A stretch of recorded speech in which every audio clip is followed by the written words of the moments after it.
இந்த 1 லிட்டர் சீ வாட்டர்ல எவ்வளவு கிலோமீட்டர் ஓடும்? 98 கிலோமீட்டர்ஸ் ஓடும். கடல் தண்ணி யூஸ் பண்ணி தான் நாங்கள் பைக்கை ரன் பண்ணுறோம். பெட்ரோலியம் தான் ரொம்ப விலை ஜாஸ்தின்னும் போது கடல் தண்ணியை வச்சு எப்படி பண்ணனா, கடல் தண்ணியில் வந்து நாங்கள் ஹைட்ரஜனையும் ஆக்சிஜனை பிரிக்கிறோம். அந்த ஹைட்ரஜனை மட்டும் ஃபியூலாக கன்வெர்ட் பண்ணி அதை தான் நாங்கள் பைக்கில் ரன் பண்ணுறோம். அதேமாதிரி கடல் தண்ணியில் ஹைட்ரஜனுக்கு பெட்ரோலியம் இருக்கிற கலரிஃபிக் வேல்யூ வேறு, அதேமாதிரி ஃப்ளாஷ் பாயிண்ட்டும் வேறு. அதனால நாங்கள் அதுக்கு வந்து அந்த ஹைட்ரஜன் கேஸ்ன்றது ரொம்ப எக்ஸ்ப்ளோசிவ் கேஸ். அதனால அது கூல் பண்ணுறதுக்கு வேண்டி பின்னாடி நாங்கள் வந்து கண்டெய்னரில் 10 ml ஆஃப் கூலண்ட் ஆயிலும் 1 லிட்டர் ஆஃப் வாட்டரும் நாங்கள் டைரெக்டாக கார்பரேட்டரில் கனெக்ட் பண்ணிடுவோம். அப்போ அது கனெக்ட் பண்ணோன்னா என்ன ஆகுதுன்னா, ஒன்ஸ் அந்த ஹைட்ரஜன் கேஸ் ஃபியூலாக கன்வெர்ட் ஆகி அந்த இன்ஜின்குள்ளே வரும்போது அது ரொம்ப ஹீட் ஆகும். அதனால நாங்கள் அந்த கூலண்ட் ஆயில் பாஸ் ஆனோன்னு அதை வந்து கூல் ஆகி இது convert as a smoke and it will produce dark. நாங்கள் வந்து இப்போ ப்ரோட்டோடைப் தான் பண்ணியிருக்கோம். அந்த ப்ரோட்டோடைப்லேருந்து வந்து நாங்கள் ஃபியூச்சர் ஹைப்ரிட் பைக்கையும் டிசைன் பண்ணியிருக்கோம். இப்போ நான் பைக் வாங்குறேன், புது பைக்கெலாம் வாங்க முடியாது, அந்த மாதிரி சொல்கிறவங்களுக்கு நாங்கள் ப்ராடக்ட் அண்டர் ரிசர்ச்னு சொல்லி இன்ஜின்லேயே எல்லாமே கனெக்ஷன் பண்ணி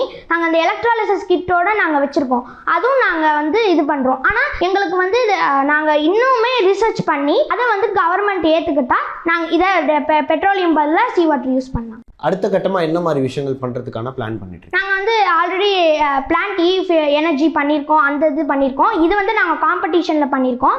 இப்போ வந்து நாங்கள் அட்மாஸ்பியரில் அந்த ஈரப்பதம் வச்சு நாங்கள் தண்ணியை வந்து எடுக்கிறோம், அந்த இதுவும் பண்ணியிருக்கோம். இன்னும் நாங்கள் ஃபர்தராக ரிசர்ச் பண்ணுவோம். இது இம்ப்ளிமெண்ட் ஆச்சுன்னா எப்படி இருக்கும், எவ்வளோ வருஷம் ஆகும்னு நினைக்கிறீங்க? இப்போ நாங்கள் பேட்டன்ட் இது பண்ணியிருக்கோம்.